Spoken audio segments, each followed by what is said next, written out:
এক নম্বর। বন্দেহং শিগরাম সিজুতা পদকমলা শ্রী গুরুং বৈষ্ণবাংশ্চ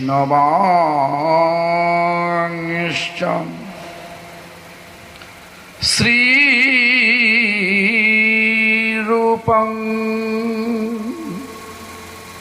সাগ্রজাতং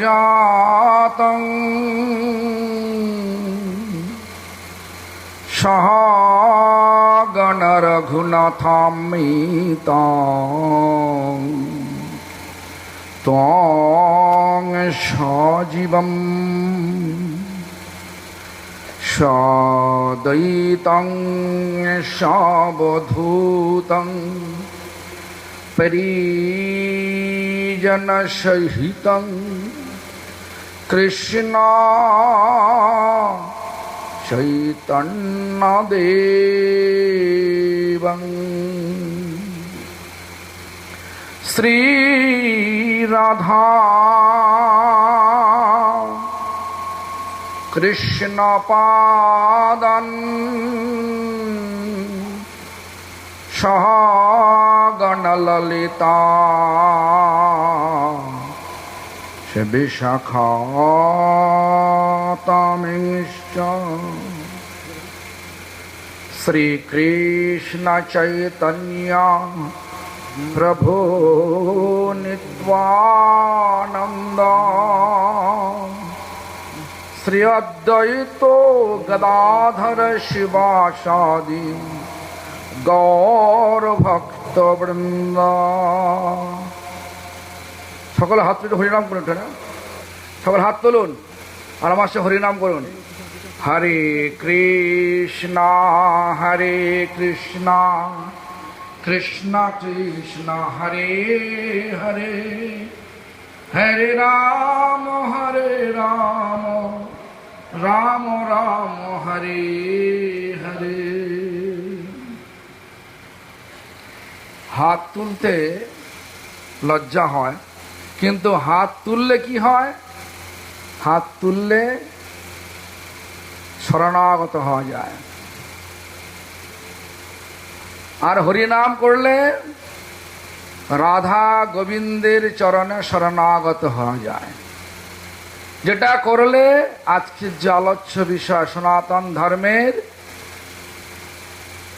সমাজ সংস্কারে সনাতন ধর্মের অবদান বৈশিষ্ট্য। সনাতন এই শব্দটা যদি বলা যায়, যিনি সৃষ্টির আগেও ছিলেন, এখনো আছেন, ধ্বংসের পরেও থাকবেন, যাকে বলা নিত্য।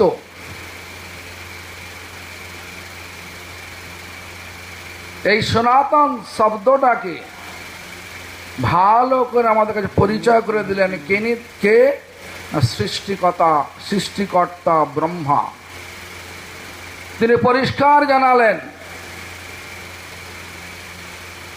ঈশ্বরা পরমকৃষ্ণ সৎ। পরমেশ্বর কৃষ্ণ, তিনি কে? না সৎ চিৎ আনন্দ। তিনি সনাতন শাশ্বত চিৎ চিন্ময় আনন্দময় মূর্তি। সেটাকে অনাদিরাদি গোবিন্দ, যিনি গরু চড়িয়েছেন সেই গোবিন্দ, অন্য কোনো নয়। আর তিনি সর্বকারণের কারণ, সর্বকারণ কারণম। সনাতন সমাজ সংস্কারের জন্য সনাতন ধর্মের অবদান যদি দেখা যায়, তাহলে চৈতন্য মহাপ্রভুর কথাই আমাদের কাছে প্রকাশিত হয়। কেন? শাস্ত্রের বিধান অনুযায়ী আমাদের পূর্বাপর আচার্যের ব্যাখ্যা অনুযায়ী চৈতন্যদেব আর ভগবান শ্রীকৃষ্ণ আলাদা নয়, সেই কৃষ্ণ অবতরী চৈতন্য গোসাই। এই জন্য চৈতন্য মহাপ্রভুকে আমরা কখনো মহাপুরুষ বলি না। সাক্ষাৎ কৃষ্ণচন্দ্র জগৎ সংস্কারের জন্য এখানে এসেছিলেন। সম্ভবামি যুগে যুগে, যে সময় সমাজ ছিল সম্পূর্ণ টার্বুলেন্সের মধ্যে, যেখানে রাজা সমগ্র প্রজাদেরকে অবিচার করতেন, ব্রাহ্মণরা উঁচু জাতিরা নিজ জাতিকে ঘৃণা করতেন, সমাজে একটা টার্বুলেন্স, একটা বিশৃঙ্খল, সেই বিশৃঙ্খল পরিস্থিতিকে চৈতন্যদেব সর্বজীবে দয়া, কোন জাতিভেদ কথা রাখলেন না, শুধু মানুষ জীব এটা বললেন না, সমগ্র জীবে দয়া, এই কথা তিনি প্রচার করলেন আচরণ দ্বারা। ভগবান হয়েও তার নিজের নাম প্রচার করলেন। কেন? যতক্ষণ না আমাদের হৃদয়ের কলমশ দূর হচ্ছে, ততক্ষণ পর্যন্ত আমরা কখনোই হিংসা বন্ধ করতে পারবো না। আর্টিফিশিয়ালি, কৃত্রিম উপায়ে আমরা কিছু দেখাতে পারি বটে, কিন্তু সর্বজীবে দয়া, এই কথাটা চৈতন্য দেবই বলেছেন। এই কথা কোথায় আছে? পুরাণে রয়েছে, সব শাস্ত্রে রয়েছে। একটা শ্লোক আমি উদ্ধার করে বলছি। পুরাণ বলছেন, আজকালকার দিনে রাজারা যেটা করছে সেসব দেখে ভগবান একদিন বলি সেবিতা,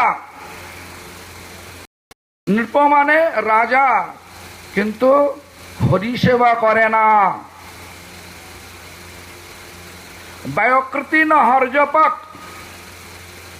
প্রচুর অর্থ ব্যয় করছে, কিন্তু হরির জন্য করতে মন হয় না। অন্নপ্রাশন, জন্মোৎসব বিভিন্নভাবে, আপনাদের হয়তো জানা নেই, অনেকের হয়তো জানা নেই, কিন্তু আমার জানা আছে। বড় বড় সোসাইটিতে যাই, ভগবান সমগ্র বিশ্বটা কার? জগৎটা কার? ভগবানের। আজকের দিনে যদি দেখা যায় আমরা কিরকম মূর্খামি করছি, জায়গা নিয়ে ঝগড়া করছি। জায়গাটা কার? অমুকের। কোথায় আছে? কলকাতায়। কলকাতা কোথাকার? পশ্চিমবঙ্গের। পশ্চিম কোথাকার? ভারতবর্ষে। ভারতবর্ষ কোথায়? এশিয়াতে। এশিয়াটা কোথায়? পৃথিবীতে। পৃথিবীটা কার? ভগবানের। তাহলে জায়গাটা প্রকৃতার্থ কার হলো? ভগবানের। ঝগড়া কেন? এসব কথা কে বলেছে? চৈতন্য মহাপ্রভু ছত্রতলে মহাপুরুষগণ বলেছেন। তারাই জীব, সর্বজীবে দয়ার কথা কে বলেছে? চৈতন্য মহাপ্রভু কথা বলে। তো নিপন হরিসেবিতা, ব্যয়কৃতি ন হরিজপক, কবি ন হরিবরণক, যে কবিত্ব শক্তি কে দেয়? কবির গুণ কে দেয়? ভগবান। যদি ভগবানের গুণগান না করে, ভগবান বলছেন এটাও আমার হৃদয়ের শেল সদৃশ। গুরু হরযাশ্রিত, এটা তো ব্যাপক হচ্ছে এখন। গুরু এখন ভগবান সেজে গেছে। বাংলা তো অনেক ভগবান হয়ে গেছে, অমুক ভগবান, তমুক ভগবান। আরে ভগবানের ছড়াছড়ি। এদিকে শাস্ত্র বলছে একমাত্র দ্বিতীয়ম, এক ভিন্ন দ্বিতীয় নয়। এত বলা সত্ত্বেও আমরা বিশেষ করে ভারতবাসীরা আজ বিভিন্ন লোককে ভগবান সাজিয়ে আমরা গাড্ডায় পড়ে যাচ্ছি। বলার দরকার নেই, নাম বলতে চাই না। কয়েকদিন আগে পাঞ্জাবে পঞ্চকুলা দেখেছেন কি অবস্থা হয়েছে। তো গুরুন হরযাশ্রিত গুরুগিরি করছেন, তো হরিকে আশ্রয় না নিয়ে নিজেই ভগবান হয়ে হরি হয়ে বসে আছেন। সেটাও ভগবানের হৃদয়ের শেল সদৃশ্য। তারপরে বলছেন কি গুণীন হরি তৎপরা, ভালো ভালো গুণ রয়েছে, গুণ থাকতেই পারে। সমাজসেবী সব কিছু করছে, দান করছে, সমাজ সেবা করছে, লোকের দুঃখে ঝাঁপিয়ে দিচ্ছে, সবই করছে, এরকম গুণ প্রচুর রয়েছে। যে গুণীন হরি তৎপরা, হরি সেবার যেন তৎপরতা নেই, সেটাও ভগবান বলছেন আমার হৃদয়ের শেল সদৃশ। তারপরে সরলাধীন কৃষ্ণাশ্রয়, সরল কিন্তু কৃষ্ণকে আশ্রয় করেন না, সেটাও আমার হৃদয়ের শেল সদৃশ। তাহলে কটা হলো? 6টা হলো। তারপরে মে ব্রজ রামানুগ, ভগবান বলছেন, এটা কৃষ্ণ বলছেন, আমাকে মানে কিন্তু আমার ভক্তদেরকে মানে না, সেটাও আমার হৃদয়ের শেল সদৃশ। তারপর বলছে সহৃদি সপ্ত সল্লানি মে, এই 7টা আমার হৃদয়ের শেল সদৃশ। তো ভগবান কৃষ্ণচন্দ্র যে প্রবর্তিত ধর্ম সনাতন ধর্ম, তিনি সনাতন, তার প্রবর্তিত আচরণ, নির্দেশ, আদেশ সবই সনাতন ধর্ম। এই শব্দটা যদি ব্যাখ্যা করা যায় কি, আমাদের মহান আচার্য ভক্তিবিনোদ ঠাকুর তিনি বলছেন ধর্ম মানে বস্তুর স্বাভাবিক স্বভাবকে বলা হয় বস্তুর ধর্ম। মানুষ তথা প্রত্যেকটা জীব স্বাভাবিক স্বভাবটা কি? একটা কুকুরকে যদি ভালোবাসা যায় কুকুর এসে যায়, আর যদি তিরস্কার করা যায় সে ঘেউ ঘেউ করে। একটা পিঁপড়েকে যদি আদর করে আহ্বান করা যায় সেও পর্যন্ত আমাদেরকে আহ্বানে সাড়া দেয়। তো প্রত্যেক জীবে দয়া, প্রত্যেকটা জীবকে যদি লক্ষ্য করা যায় তাহলে দেখা যাবে তারা সবাই আনন্দ চায়। একদিনের আনন্দ নয়, এটা স্বাভাবিক স্বভাব। একদিনের আনন্দ নয়, এক সপ্তাহের আনন্দ নয়, এক মাসের আনন্দ নয়, এক বৎসরের আনন্দ নয়, এক জন্মের আনন্দ নয়, জন্মে জন্মের আনন্দ। এটাই সনাতন ধর্মের মূল কথা।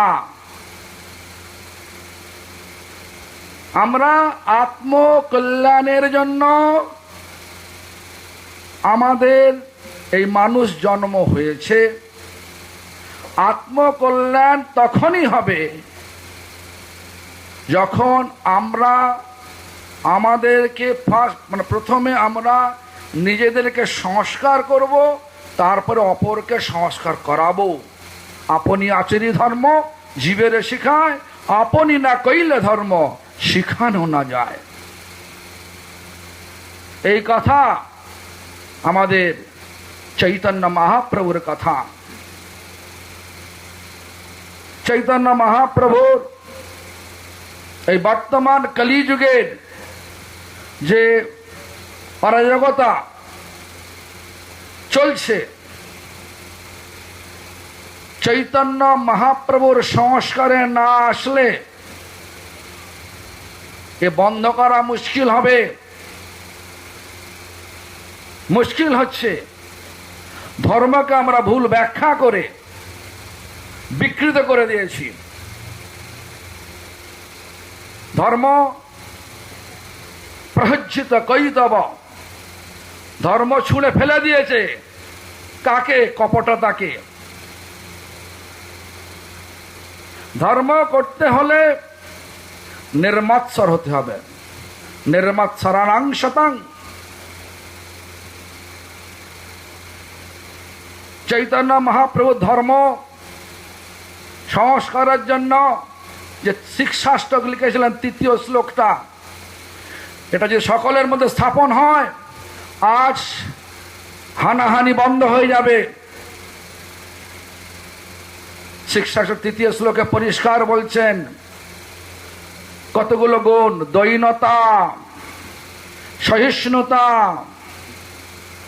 লাভ পূজা প্রতিষ্ঠা রহিত হওয়া, আর সকলকে সম্মান দিয়ে হরিনাম করা, যেটাকে সংস্কৃত ভাষা বলছি কি তৃণাদ পিশনীচন তরোরিব সহিষ্ণুনা অমানিনা মানদেন কীর্তনীয় সদা হরি। এটা সকলের মধ্যে হোক, আমার মধ্যে হোক। সকলে আমাকে এই আশীর্বাদ করুন। আমার সময় অতিক্রান্ত হয়ে গেছে 15 মিনিট, এই জন্য আমি আর সময় নেব না সভার। আমার কথা বিশ্রাম এখানেই দিলাম। যদি কোনো আমি ভুল বলে থাকি, আমার করজোরে প্রার্থনা, সকলে আমাকে ক্ষমা করবেন। আর যদি কোনো শাস্ত্রীয় কথা আপনাদের উপকার করে থাকে, এই কথাগুলো উপকার করে, আশীর্বাদ করবেন যেন চৈতন্য মহাপ্রভুর বাণী পৃথিবীর প্রত্যেকটা কোনায় কোনায় আমি বলতে পারি। কেন পৃথিবীর কথা, মহাপ্রভুর কথা পৃথিবীতে আছে যত নগরাদি নাম, সর্বত্র প্রচার হইবে মোর নাম। এটাই আমার একান্ত ইচ্ছা, হৃদয়ের অন্তঃকরণের ইচ্ছা। হরি বল। গৌর ব্রহ্মানন্দ হরি হরি হরি বল। সবাই জোরে হরি ধ্বনি উচ্চারণ করুন। গৌর ব্রহ্মানন্দ হরি বল। দেশে বিদেশে